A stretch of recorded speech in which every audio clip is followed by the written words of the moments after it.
Good morning, everybody. Hello. Could we please take a seat and we can start to kick off this Monday morning legislative breakfast. I'd like to thank everybody for coming today. I'm Charlie Roy, President of Addison County Farm Bureau. We're here with Jim. He does a great job in helping set this up for the Grange. A few rules for the breakfast is when you come up, could you please state your name and the town you're from? And anybody that's asking a question, you have 2 minutes to ask a question, and then the legislatures have 3 minutes to respond. Please keep in this time frame so we can keep the flow of the meeting going and everybody has a chance to speak. So to get started here, I'd like to ask all the legislatures if they'd stand up and state who they are, what town they're from, and then we'll go from there and you can start asking questions. Thank you.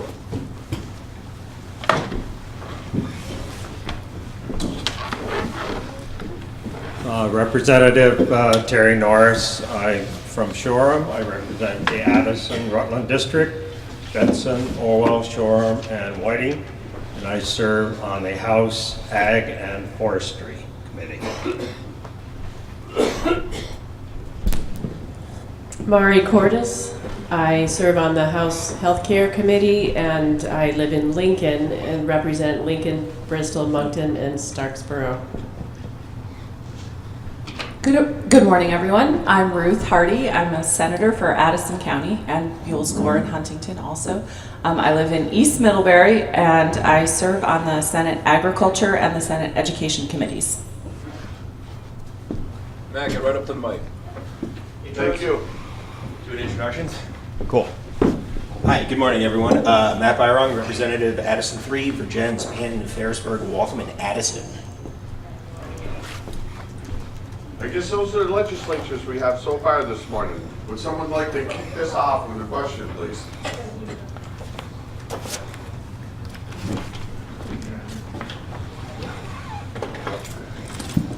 I'll kick it off again, as I did last week. John Ball from Addison. I want to address again, which I did last week, Bill H328, which is a bill to ban glyphosate from government use within the state of Vermont. I noticed that John Flowers kindly quoted us in the newspaper last week where I said it was extraordinary toxic, and Terry Norris came back with that the Vermont Agency of Agriculture chemists say that it's the safest herbicide out there. Well, why the discrepancy? I'm not quite sure where they get their information, but I would guess it's probably from Monsanto's propaganda about glyphosate. The information I'm getting is I'm trying to find the latest research that's going on. And I'm finding literally hundreds of papers that have come out on glyphosate and its negative effects on the environment, not only to flora, the fauna, but to just about everything.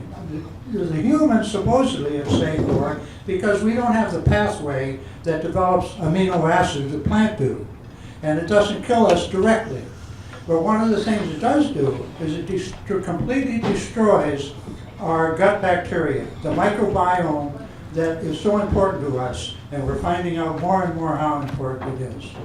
Well, who are we going to trust? Are we going to trust Monsanto? I mean, again, a large corporation who's in it for billions of dollars of profit. We might have learned something from history if we remember the tobacco industry and how they lied to the public and to the government for years and years and killed millions of people. We might remember the other corporations that have done that. I don't think we really can put much trust in corporations.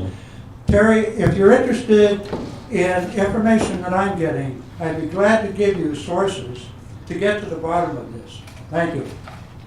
Bill number again? Pardon? Bill number again? H328. I'd be glad to get more information from you. As I told you last week, that bill is dead. I mean, it's from the last biennium, so they need to, if we're going to discuss it again this year, it needs to be a new bill. They don't bills don't carry over like that. I haven't seen a bill come up about that product, but if it does, certainly the Ag Committee will be working on it. I've been doing some more research. I did notice that Costco is not selling any of that anymore for probably the same reasons you're concerned about. So we'll keep looking into it. Thank you for your question, and for the question that you posed last week.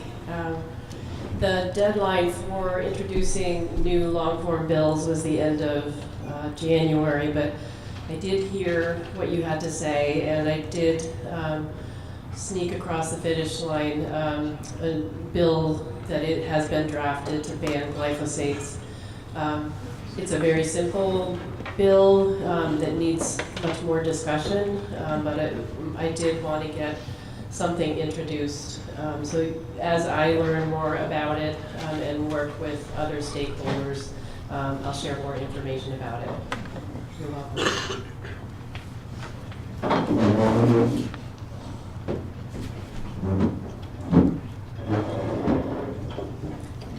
I'm not aware of any of these publications in peer-reviewed, globally recognized journal articles, but I'd like to have them sent my way. Okay, I had another life where I used to do research in the pharmaceutical industry. I understand how it works, and not in terms of trying to kill people, but in terms of profit, in terms of research, and there's a lot of stuff out on the internet. But just because people are saying something kills somebody, you have to have the data to back it up. And again, I'm not talking about data from anybody, and I'm not talking about archived journals, which are, in my estimation, not worth the paper or space electronically that it takes up. But peer-reviewed, globally recognized journal articles, please send them my way, and I can get my information out to anybody who wants it, okay? And Terry, hang in there. Thank you. Hi, I'm Chris Robbins from Middlebury. I just wanted to say something about glyphosate also. It's becoming kind of passé because the weeds are getting resistant to it.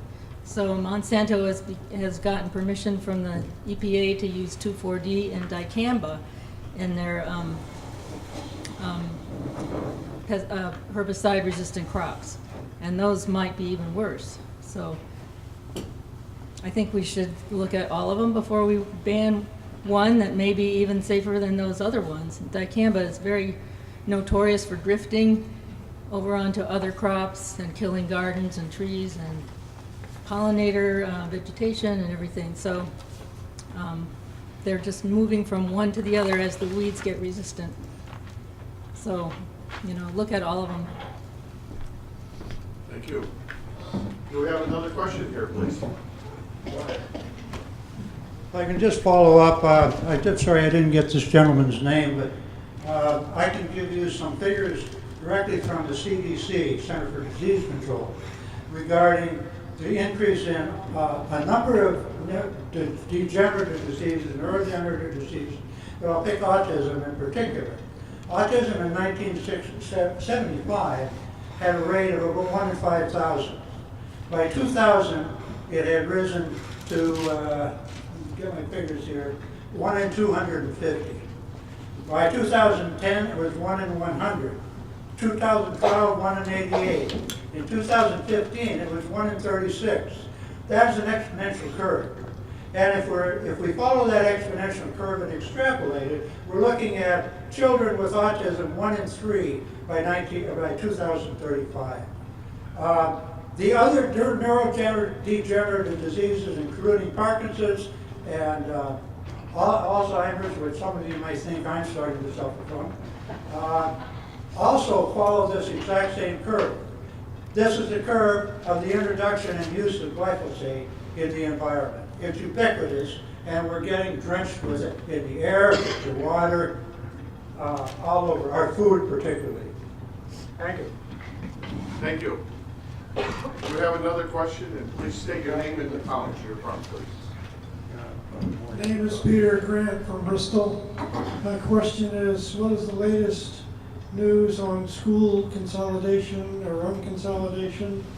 Will schools who don't want to consolidate be allowed, or schools who consolidated be allowed to unconsolidate? What's going on? Thank you for that question.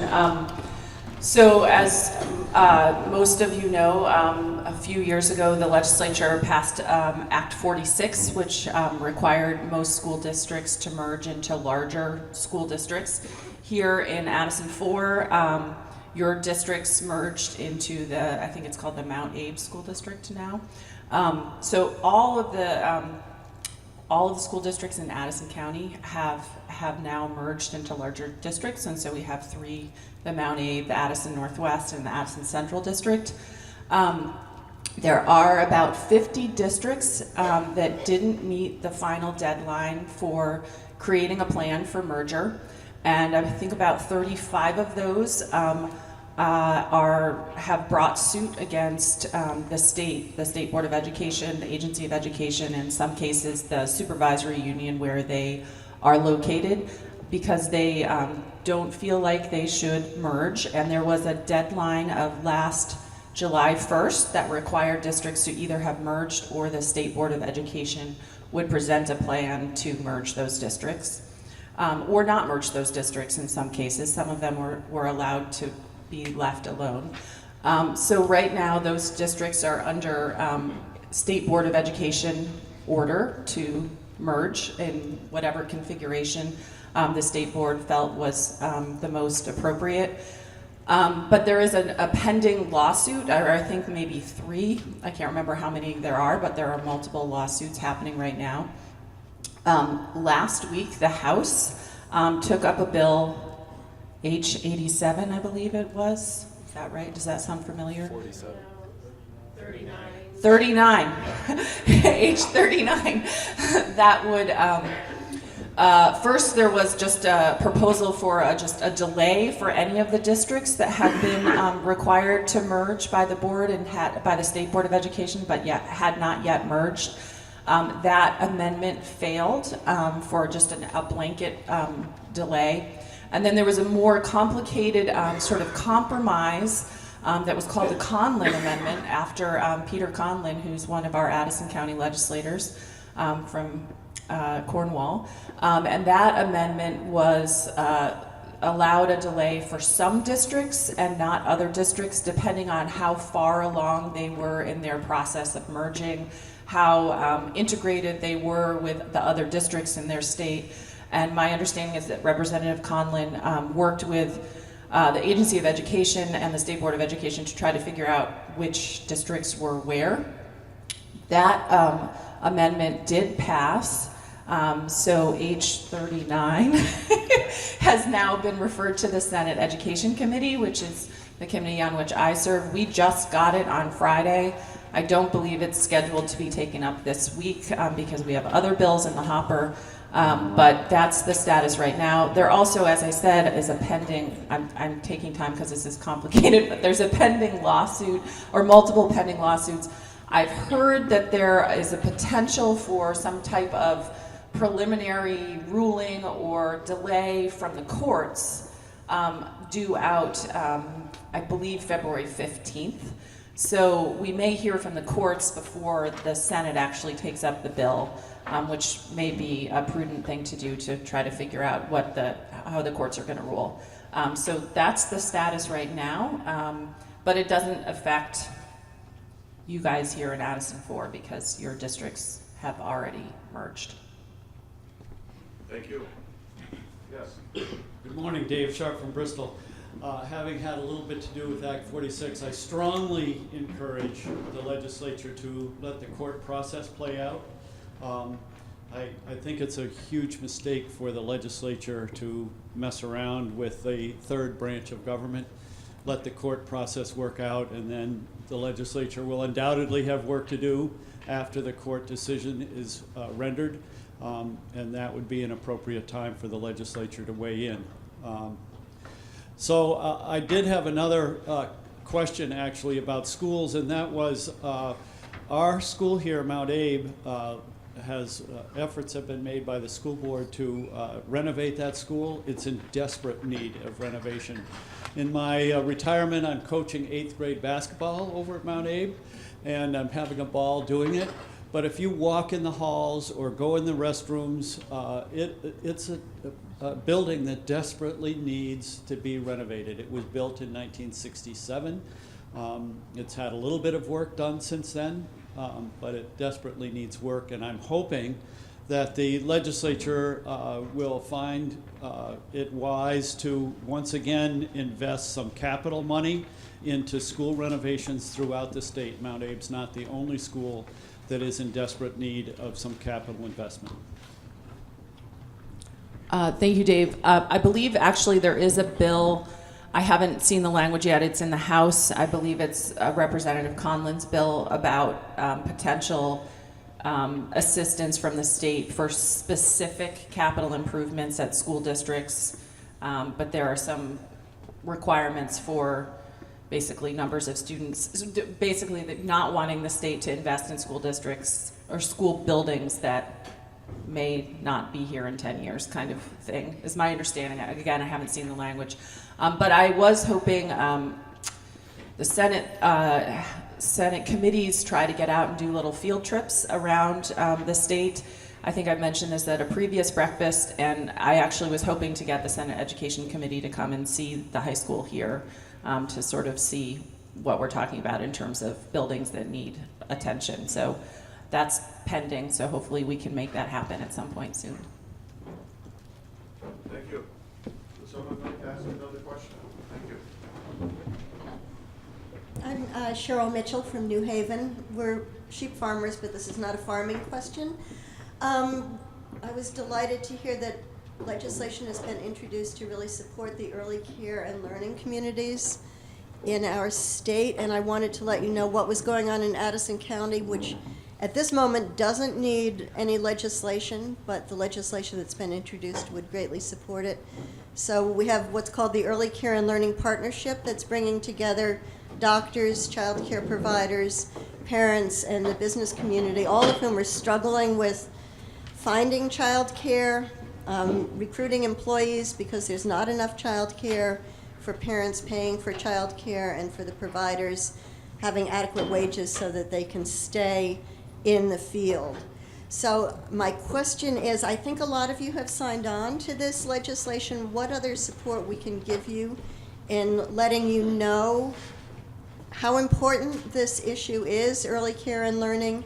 And second, this has just come up recently in the when we were looking at the supplemental budget. There is excess funding available if you wanted to bring some money to Addison County to have a huge impact on something that would be sustainable and that will have a research base.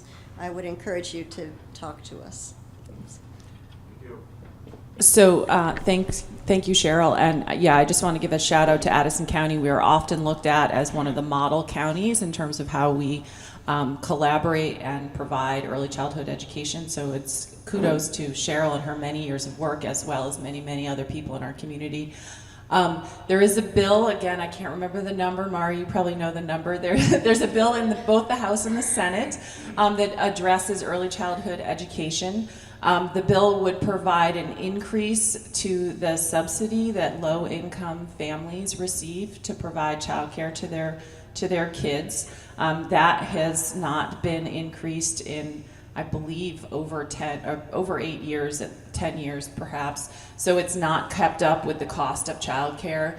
And so other families and the childcare centers themselves end up subsidizing the difference between the payment and the cost of care. So the bill would increase that subsidy fairly substantially and then require that it be increased by the rate of inflation following that. The bill also provides some assistance for students who are going to school to become early childhood educators. One of the problems that we have in the early childhood field is that we don't have enough teachers who are qualified, and then those teachers themselves do not get paid well once they do become teachers. So there's an effort to increase the wages of early childhood care workers. There's also some incentives provided in the bill to employers who help assist their employees with providing childcare, so some tax credits, I believe, to provide assistance to employers who are trying to do the right thing by supporting their employees who have small children who need childcare. I believe what you were referring to, Cheryl, was the budget adjustment bill. So every year at the very beginning of the session, there's a bill that adjusts the budget from the prior year.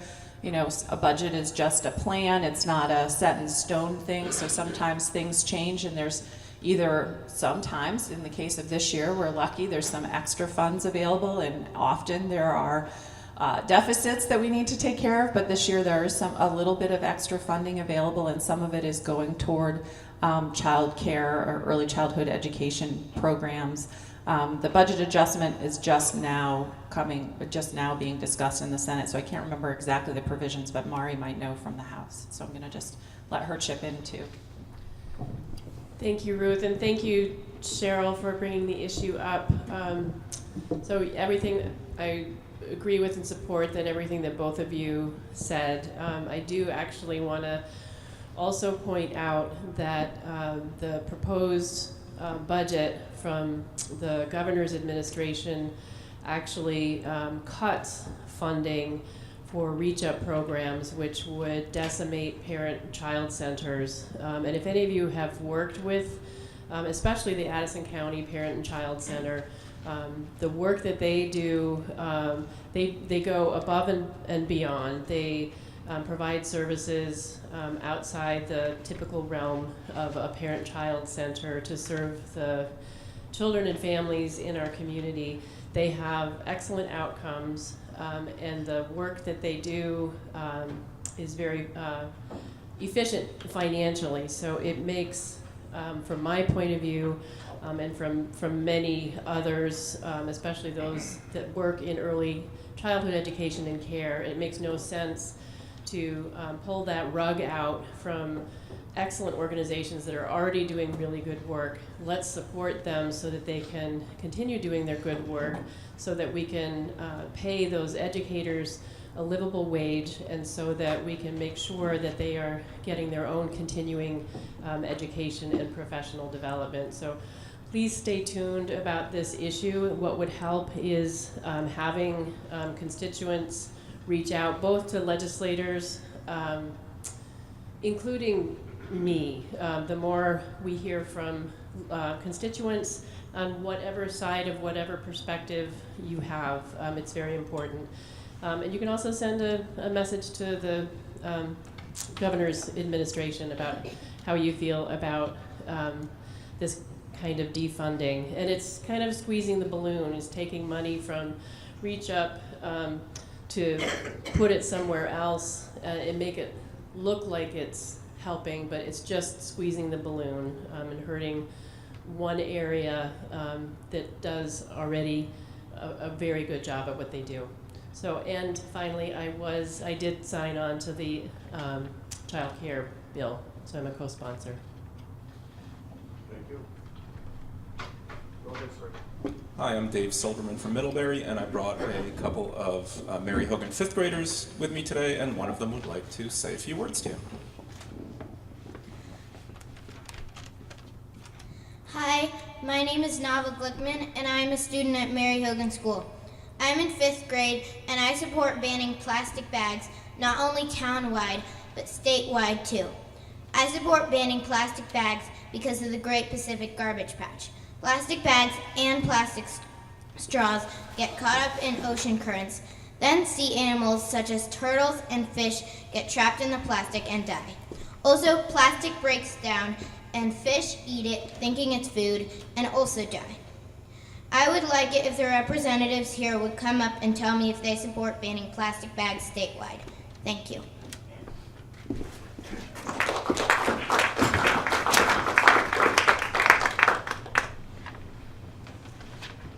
Good morning. My name is Chris Bray. I live in New Haven. I'm a little under the weather, so I came in quietly and been listening this morning. The Senate Natural Resources and Energy Committee, which I chair, is taking up, we've introduced and will be taking up exactly that, a single-use plastics bag bill. It's actually broader than that. It's single-use plastics more broadly. So plastic bags, the many sorts of plastic containers that we all have somehow have shown up on the landscape in the last 5 years, where everything seems to come in a plastic container of one sort or another, and most of these things have a single use. So they create a problem in that plastic isn't broken down in the environment into, it's not naturally recycled by nature. It ends up breaking down into smaller and smaller physical pieces. We end up with this, we end up with large things like that garbage patch circulating in the ocean. And then we end up actually more insidiously with very fine particles that actually become incorporated into the food chain and then incorporated into us. We don't really know the full ramifications of having our bodies slowly fill up with small plastic pieces, but there's a health concern, and so the bill that I've put in looks at creating a statewide ban comprehensively on plastic, single-use plastic, and to recognize the work of municipalities that have started, like Brattleboro and Middlebury. I think Bristol's looking at it. And to figure out over the next year how to do it comprehensively, because to do it just for plastic bags and just for one town is a much smaller task than to say we're going to change the entire waste handling stream for the state of Vermont. So we'll have a proposal is to have a working group, bring in the towns, bring in the Vermont League of Cities and Towns, the waste haulers and handlers, the solid waste districts, and retailing and grocers to say what's a sound, environmentally sound alternative, and how we put something together so that Vermont can move from too much plastic in the environment to a nation-leading status on thinking about it comprehensively and making real progress. Thank you. And thanks so much for coming in. Hi, Matt Byron again from Gens. Thank you very much for the question. I mean, it's a really important topic for all of us to pay attention to what we're doing to the planet as we move forward as human beings and neighbors. I totally support moving this bill forward, but one of the things I would like to see taken into consideration with it is I own a small business that we've already switched over to biodegradable straws, things of that nature, but doing so is an added cost to small businesses. So I'd like to see something reflected or amended in the bill to maybe give a tax credit back to the businesses to like flatten the cost out. So everybody's got a little bit of skin in the game on this. You know, the state kicks in a little bit, the business does a little bit better, kicking in a little bit, and we all help take responsibility for this problem. But I totally agree with you that we need to move forward with this. And thanks again for the question. Thank you also for that question, and as someone who was also a young advocate and activist, I really support you stepping forward, and I hope to see much more from you in the future. So thank you for stepping forward. I do support the bill, also with the process that Representative Byron mentioned and Senator Bray. In order for a bill like this to work best, all the stakeholders need to pull together and help devise a plan to make that transition. And I'll just make one more point.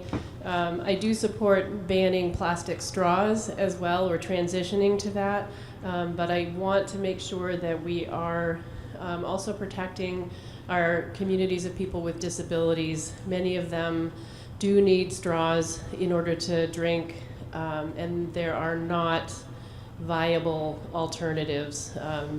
The straws need to be able to bend. The metal straws don't work, they're hard to clean. So keep in mind when, and I will be, if I work on any of this legislation, our communities of people with disabilities. And lastly, I love that municipalities are tackling this. There are many towns in the state of Vermont that are working on this now as a local community, and I love that process. Just like to say, as a member of the forestry committee, using paper bags, using more of the secondary wood products would certainly be good for Vermont. I want to say that when you think plastic, think globally. Vermont is such a tiny percentage of the problem. In India, they used to have people glue together pieces of old magazine and books to make little bags to carry goodies in. Nowadays, they just greet like the Grand Union, they just grab for another plastic bag, and these get washed into the ocean. So, when you think plastic, try to think that you're going to influence a lot more people than just in Vermont. It's a bigger problem elsewhere. Thank you. Yeah, she asked all of us to get up, and so first of all, Nava, thank you so much, and Olivia for coming and talking to all of us.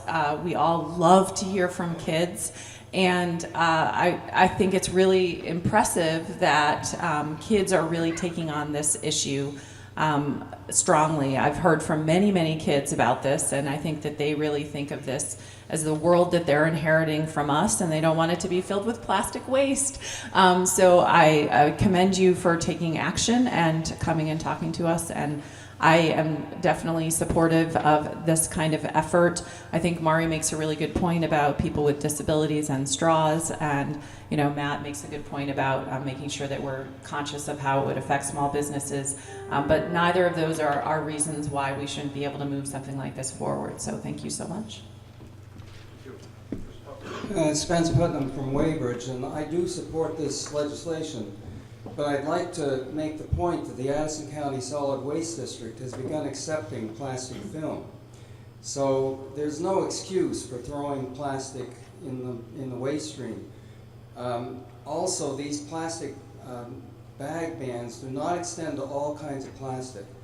So we're going to have plastics in our lives for the indefinite future. Please be responsible and dispose of it properly. It cannot be mixed with your other recyclables, but most kinds of plastic film can be recycled, and you should check the website to see what is included. Thank you. Do we have another question, please?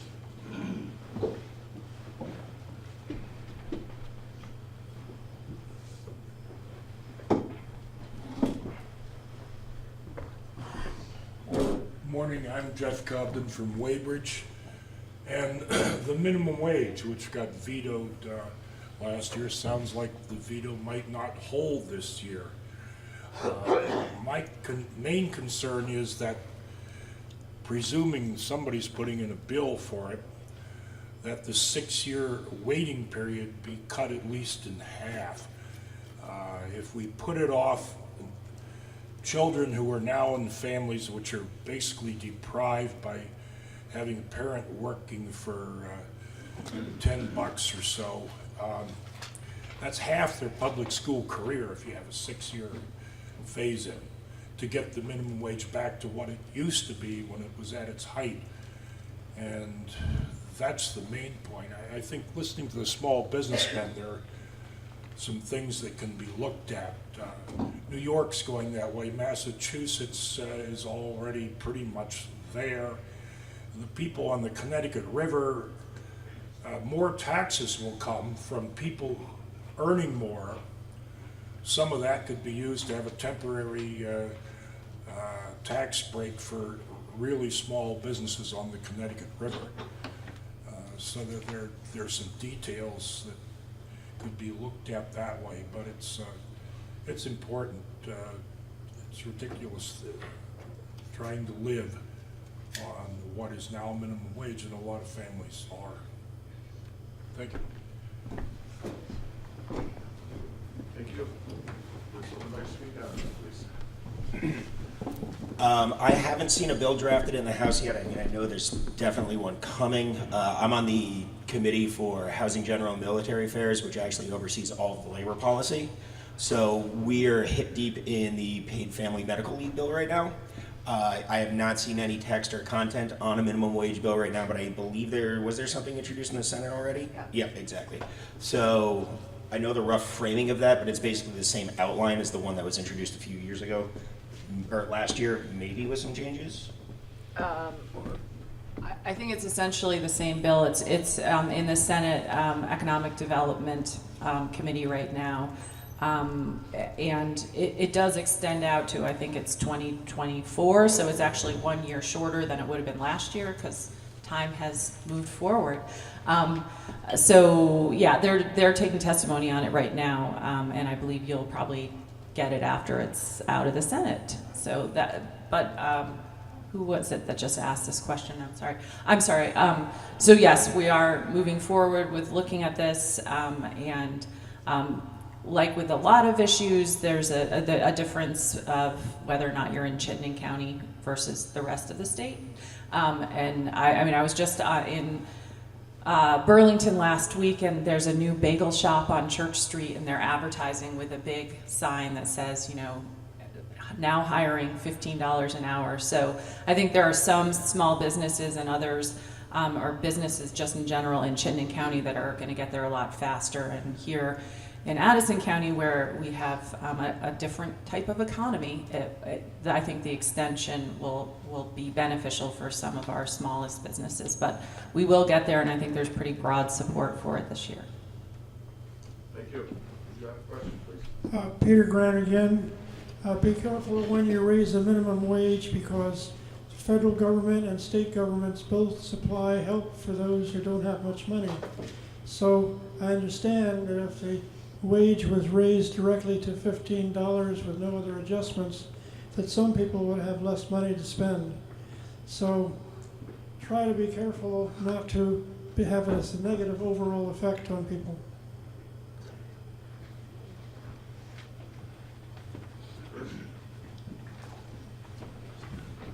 So Peter makes a good point, and actually that's part of why it's taken quite a while for this bill. It went through months of development last year, and they're revisiting the bill this year. As you point out, if your wages are going to go up, you're going to lose eligibility for other supports of assistance from state and federal programs, or you may. And so what part of the Balancing Act is to adjust those other programs so that you might not, so that as wages rise, you won't be made ineligible for assistance that is actually essential to maintaining sort of a basic income.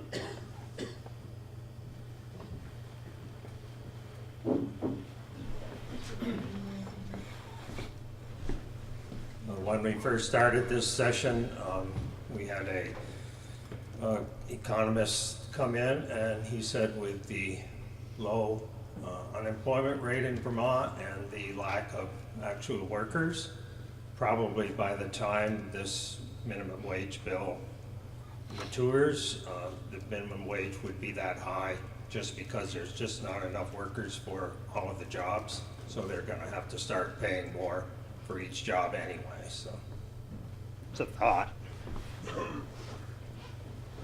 Someone have another question, please?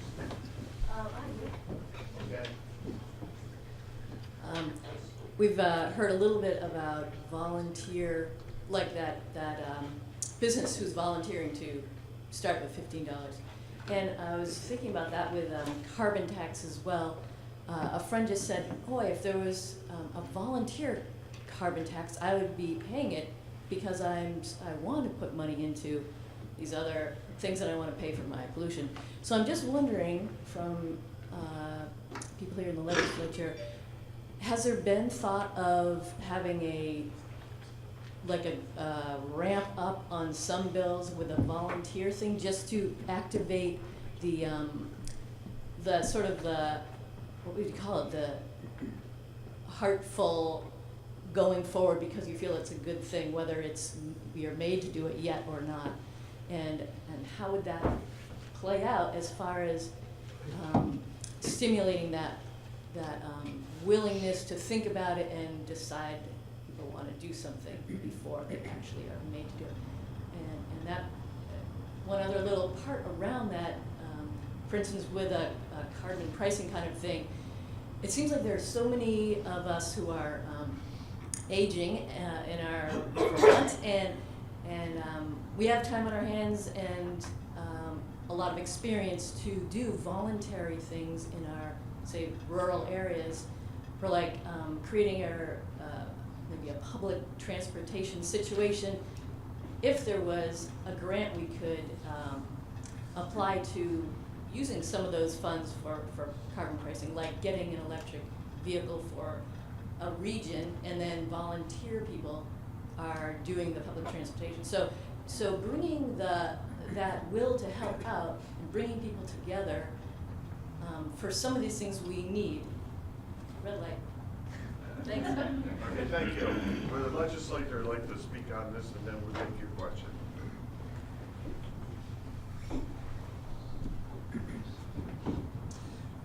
Thank you, Sally. So the question keeps wanting to move around. There. The question around carbon pricing.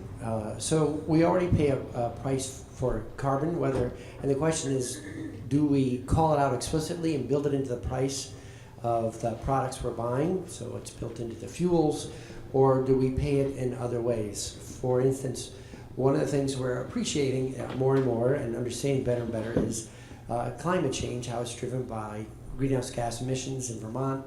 43% of those emissions come from transportation, so it's the biggest contributor to the sector. If we're going to make a positive difference, how do we change the system? I don't think there's anyone who goes out to pollute every day driving around, but we do need to get around. So can we help people get to cleaner alternatives? And because we have trillions of dollars invested in this other system, changing over is there's a tremendous amount of work to be done, and we're working on it in a lot of ways. On the carbon pricing piece, I don't expect to see a carbon pricing bill make it out of the legislature at the moment. But one thing that we're working on in my committee is a bill that says, let's at least get a carbon accounting bill that we can use in the legislature, we can use it at the Department of Public Service, and we can use it at the Public Utility Commission. So when we look at energy issues, we all use the same math. And that math would have pluses and minuses. So the plus of any fuel is it gets you around, it lets you do something, run an economy. The negatives, though, are things like it drives climate change, which has real consequences and costs in terms of severe weather, impacts on crops, invasive species, and then probably nearer and dear to all people is public health. The emissions from vehicles do cause people to have cardiovascular problems and a whole variety of other related health problems that we don't generally appreciate. So the point is to start doing that accounting more fully and then make better informed choices going forward. It's I would say it's slow progress, and which is a challenge because we also know that climate change is happening at an accelerating rate.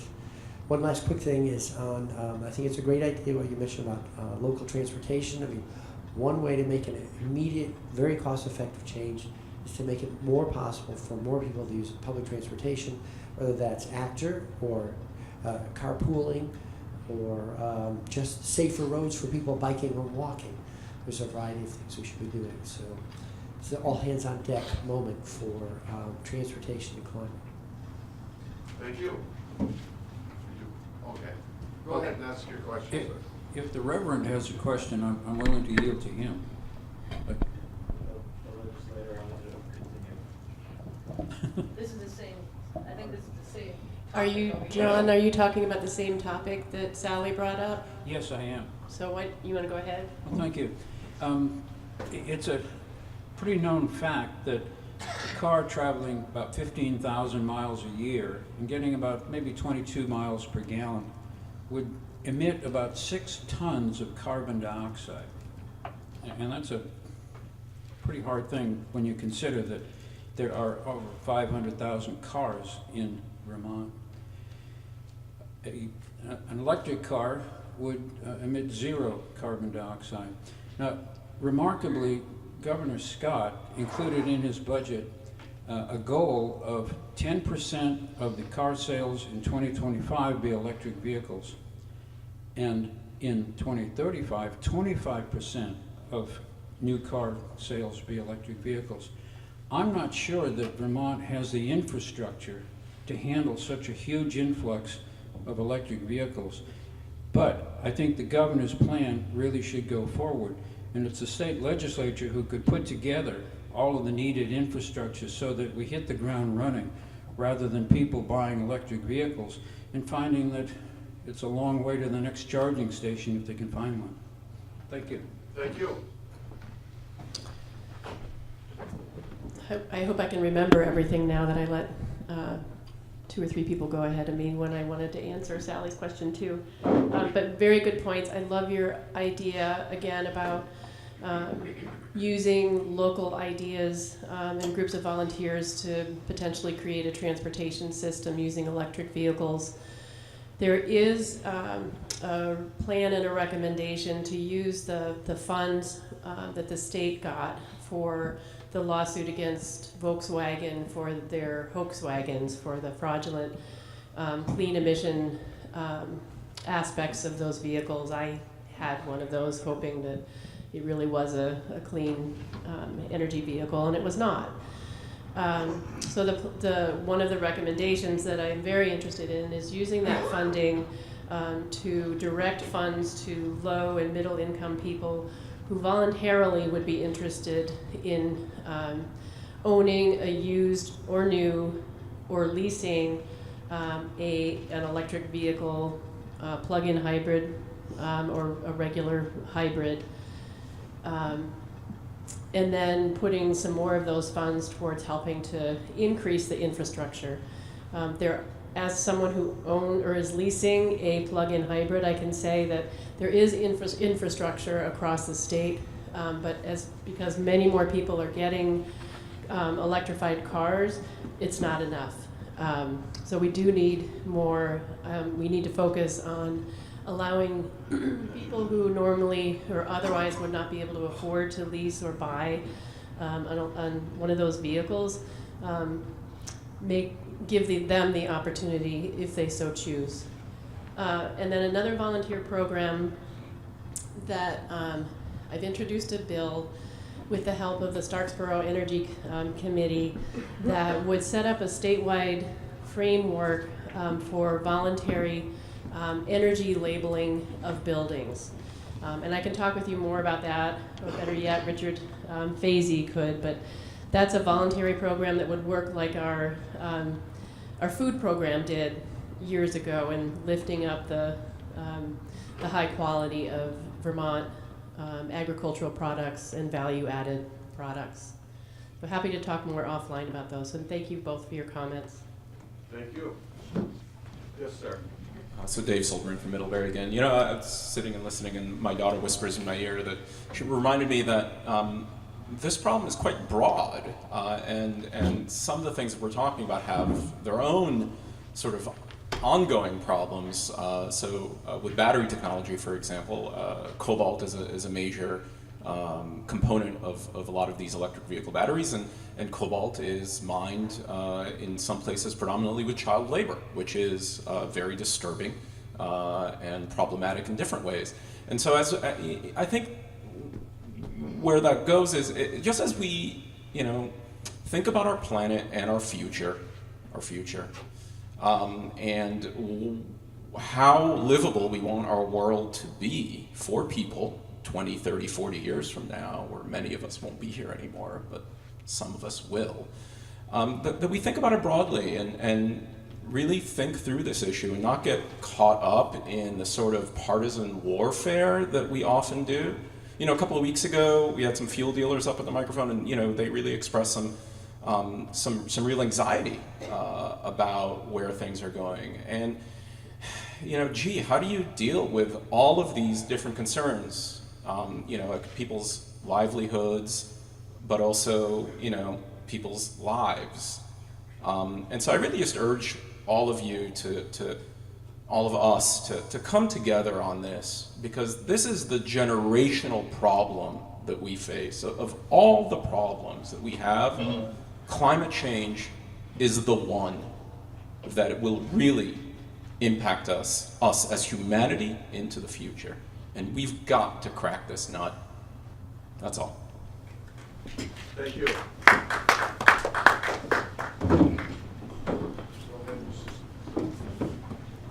Me again. I got a couple of complaints about electric cars. Number one is I have solar panels, and I thought I was going to be running my electric car off of solar panels and not have any imported electricity. However, due to Trump's global warming, we've had so much clouds that I have it only about 2 days a month, and that's not enough to run my car. So can we do something about global warming? Another one is the fact that the government offered $5,000 reward for people who bought electric cars. However, most of us can't pay outright, which means we don't become owners, which means the $5,000 goes to the car dealer instead of the purchaser, because he's not really purchasing, he's only leasing.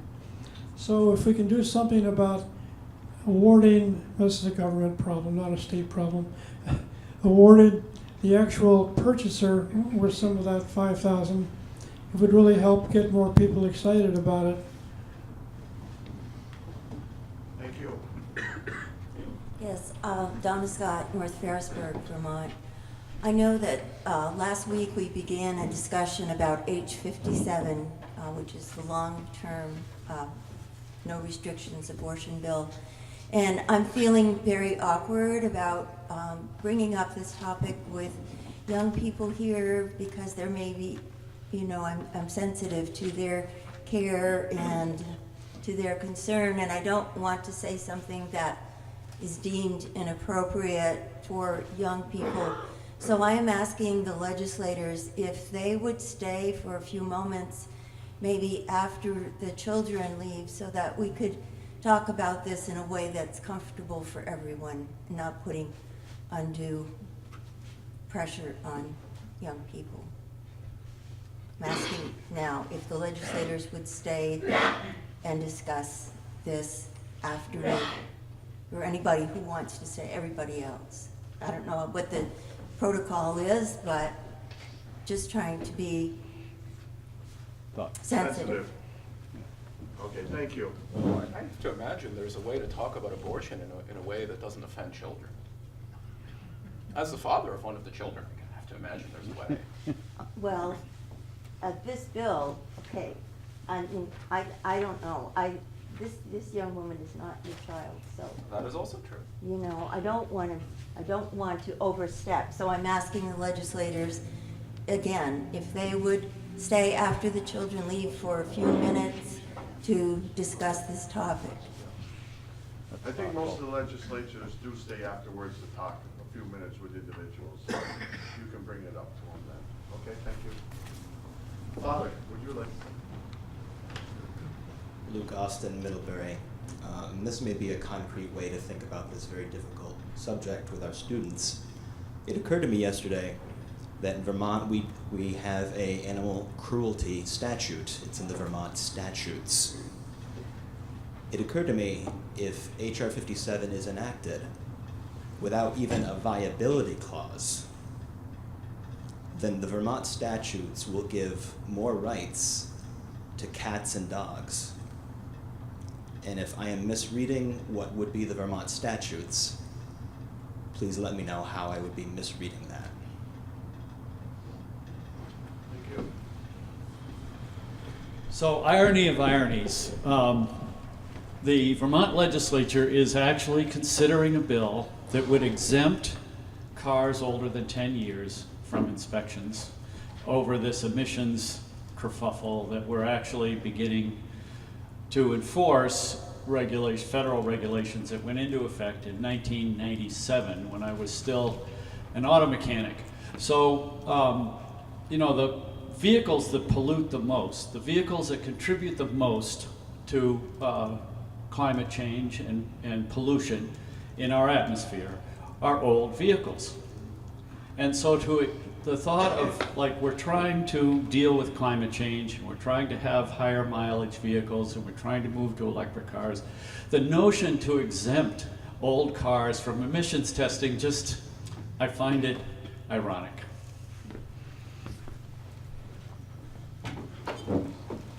Chris? I find it more than ironic. So there was a Senate bill, came up, passed its second reading on Friday. There was a hiccup in the calendar. It was never presented to the Senate. It was omitted from the calendar. All you saw was a bill was coming to the floor, but the bill itself wasn't apparent until you got to the floor and it was handed out. I think probably in deference to the committee, following some discussion, it was passed on to third reading. However, I've spoken with the chair of Senate Transportation and the Senate Secretary, and they're going to be postponing action on it. We'll be taking testimony in Senate Natural Resources and Energy, playing catch-up ball. The issue is that older vehicles sometimes fail their emission. They can't pass inspection because they fail the emissions portion of it. And the proposal from Senate Transportation Committee was going to be a workaround that basically said, in essence, that if your vehicle is 11 years old or older, you don't have to take the emissions test. And I'd say that's a non-ideal solution to the. What was motivating them was that people who have older vehicles may also be lower income, and that's part of why they're driving an older vehicle, and they may well not be able to. They may not be able to afford making the upgrades, changes, repairs necessary to pass the emissions test.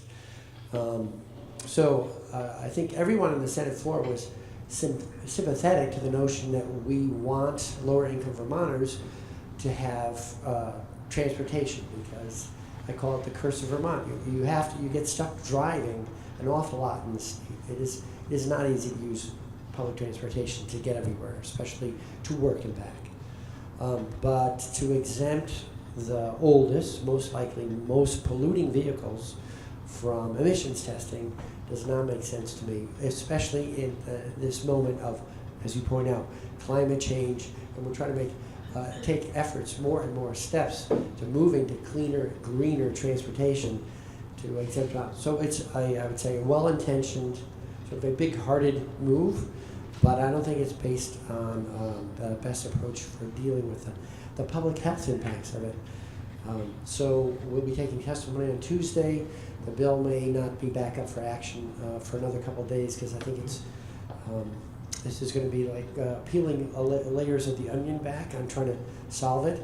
I'd much rather see the state say, we will even make a grant to people based on income to help fix the car, rather than just allow it to continue to operate without the necessary repairs to pass a legitimate test, which, as you know, it's been a requirement for years already.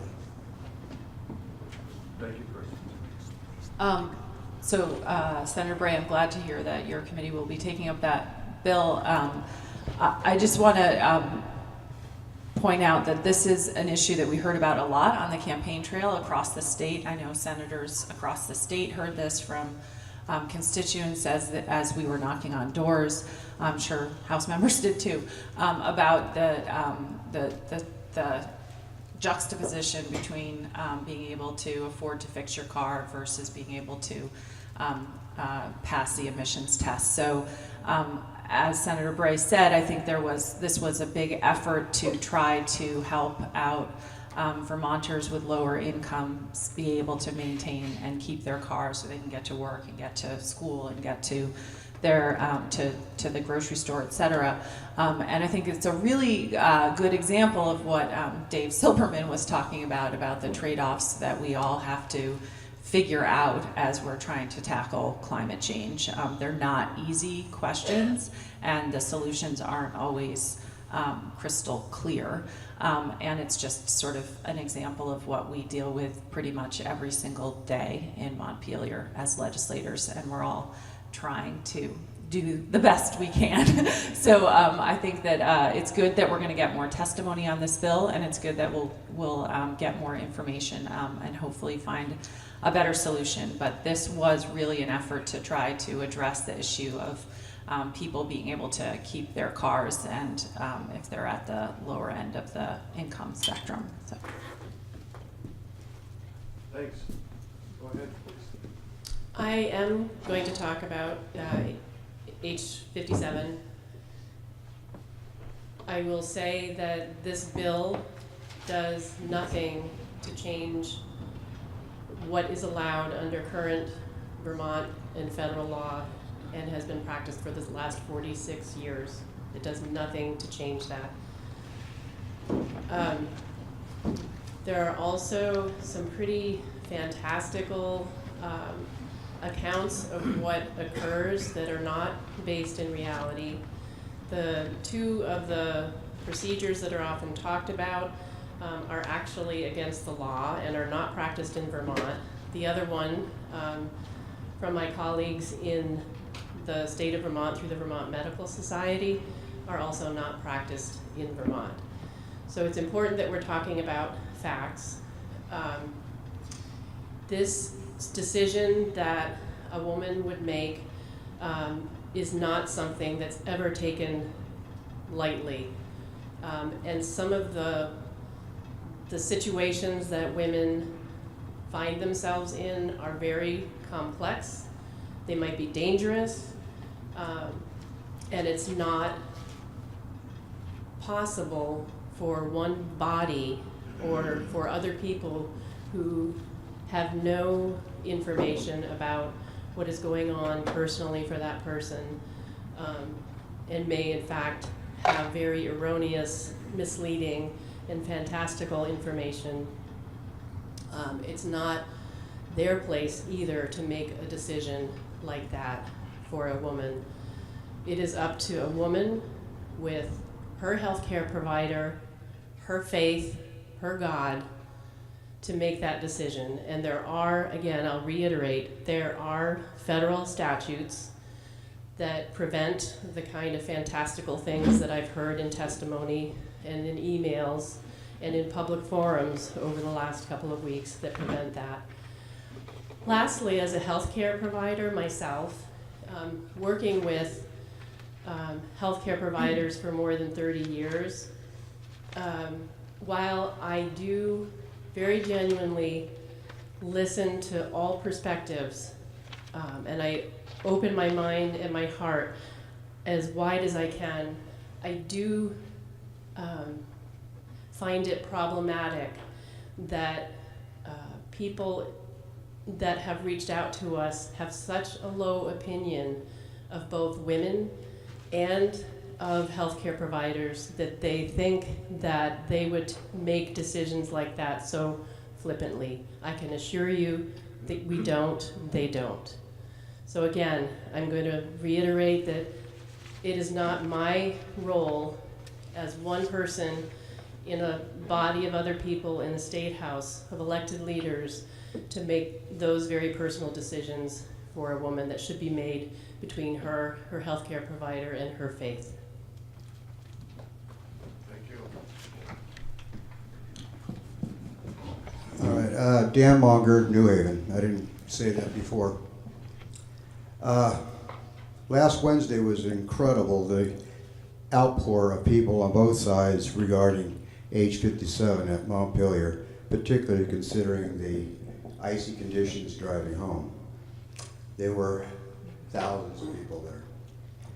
And one thing that H57 does make clear, there's 6 pages. When you get through the first 2 pages listing the 91 Democratic co-sponsors of the bill, it makes it very clear that no egg, embryo, or infant has any rights in the state of Vermont, which goes above and beyond what Cuomo did in New York. So anybody who says they are a health care provider and they put their name on that bill ought to be ashamed of themselves. And with regard to what the father had said earlier, yes, I love animals. I love the four-legged kind, rather than the two-legged kind. They get more rights than infants in the state of Vermont. However, last Tuesday, State of the Union, I have a feeling that the federal government's going to trump this whole issue. Yes, sir. Yes, sir. I'm Bob Anderson in Bristol. Excuse me, I have a cold. We moved back to this state to retire, and we're finding that the state is very, very difficult to live in because of costs, primarily taxes. Louder, please. I'm sorry, I have a speech impediment. I'll do the best I can. That's good. Okay, that's yeah. great. We are wondering if anybody is interested in the legislature in doing anything to reduce property taxes for seniors. Other states do, Vermont does not. The definition of household income for the tax reduction is based on total household income, including Social Security. It's a tax on Social Security. Is anyone willing to change this? Any comments from the legislature? Go ahead. I'm sorry, I'm not commenting on your question. I do want to update everyone to make sure that that you know that the language this gentleman referenced, there was amendment to strike it from the bill, so that has been removed from H57. This past legislative session, we did actually change the law on taxing Social Security benefits. So for individuals whose income is single individuals, there's no tax on any kind of income related to Social Security, up to $45,000. For a couple, it's up to $59,000. So we moved those levels up. Is that sufficient? I don't know, but it was a step towards reducing the level of tax for Vermonters on their Social Security income. I don't know, sir, if you're aware of the provisions I'm talking about. It's the tax prebate, if that's what you call it, a separate issue. Basically, what they do is to take all of your household income, including Social Security. In my case, 1/6 of that money goes to property taxes in this state. Are you familiar with the provision, how they do it, and is anyone willing to change this? Well, I can, so I can understand your concern, and I know we've discussed it. Actually, probably every single year I've been in the legislature, we've made adjustments over time, and I would be happy to talk with you after to make sure I understand in detail what provisions you're looking at. In terms of the looking at household income, when we do the 70% of Vermonters pay their property tax, not actually based on their raw property tax bill, but they pay based on income. And so it may be that that's the provision you're referring to, and the way the state looks at it, regardless of the source of income, that is household income. And so we're trying to be sensitive to any household's ability to pay. We treat all those income sources equally, and in terms of addressing what kind of prebates we can offer to reduce the level of payment from a particular household. Great, thank you. Senator Bray covered it. Okay, great.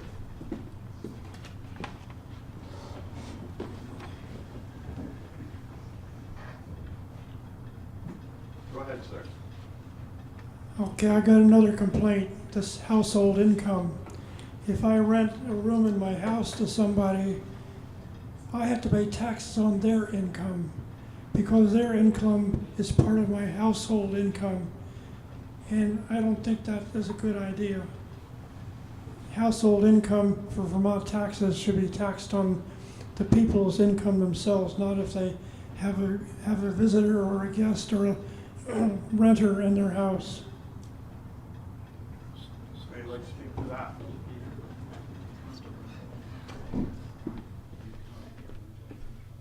Sir, I believe you're mistaken in that. If you're renting out part of your house or a room in your house, the renter's income is not counted as part of your household income. Right. I say, former Representative Sharp, are you agreeing or disagreeing? Agreeing. Okay. Thank you. He might know. We have 5 minutes left, guys. Is there any more questions? Now's the time to get up and speak. I would like to address this question to Chris Bray. There is a philosophy, if you will, within the state since Peter Shumlin. It's never been put into law, where there is a push to take care of the existential threat of climate change. That we're pushing for 90% renewable energy by the year 2050. And I'm just wondering if the new Green Deal is going to replace that. Because that's in 10 years. So what's Vermont going to be doing to try to push 100% renewable by the year 2029?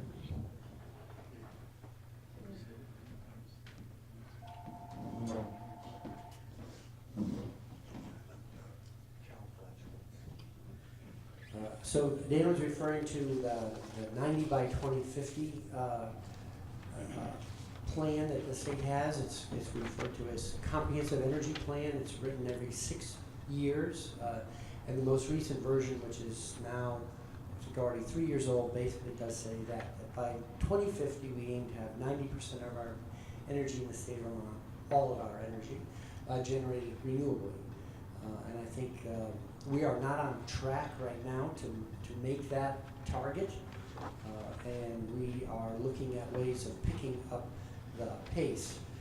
I'd also like to point out that we currently, some people look at this as though it's a burden coming our way. I'd say I'd like to reframe it as an opportunity. For one thing, I think in terms of how we live on the planet, we have a stewardship obligation. So simply,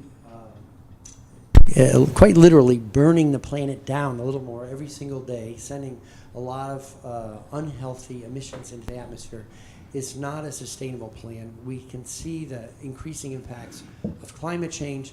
So why don't we look for a positive path forward? And when you look at how we use energy in the state, we send about $2 billion out of the state buying in energy every year. When we generate renewable energy in state, we can buy that energy from our neighbors and power clean alternatives. For instance, electric vehicles or electric heat pumps.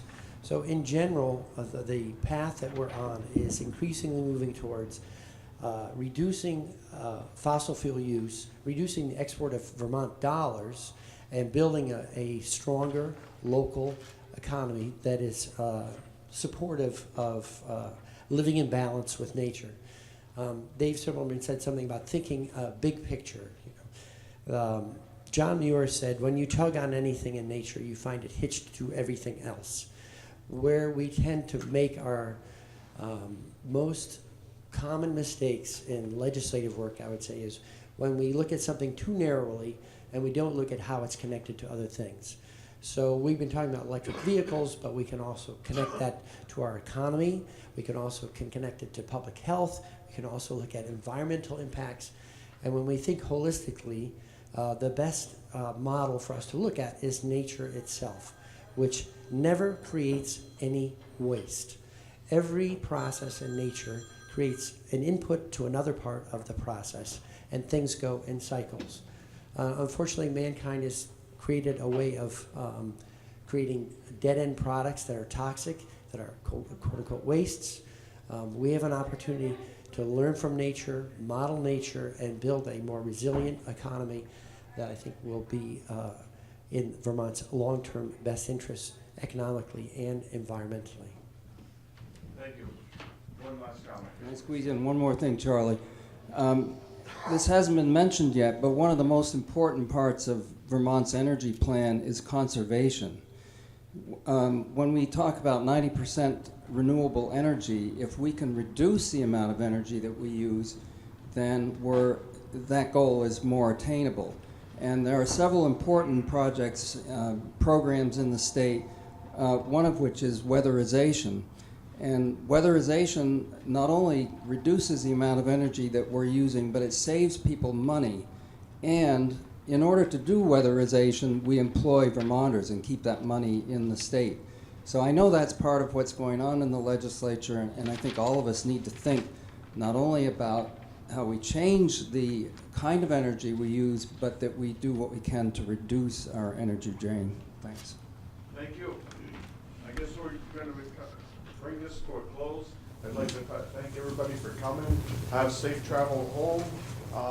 I'd also like to remind you, next week is President's Day, so there will be no legislative breakfast. The next one will be on the 25th of February at the Firehouse in Orwell. So keep that in mind. No legislative breakfast next week. It's going to be the following week in Orwell. And again, have safe travels.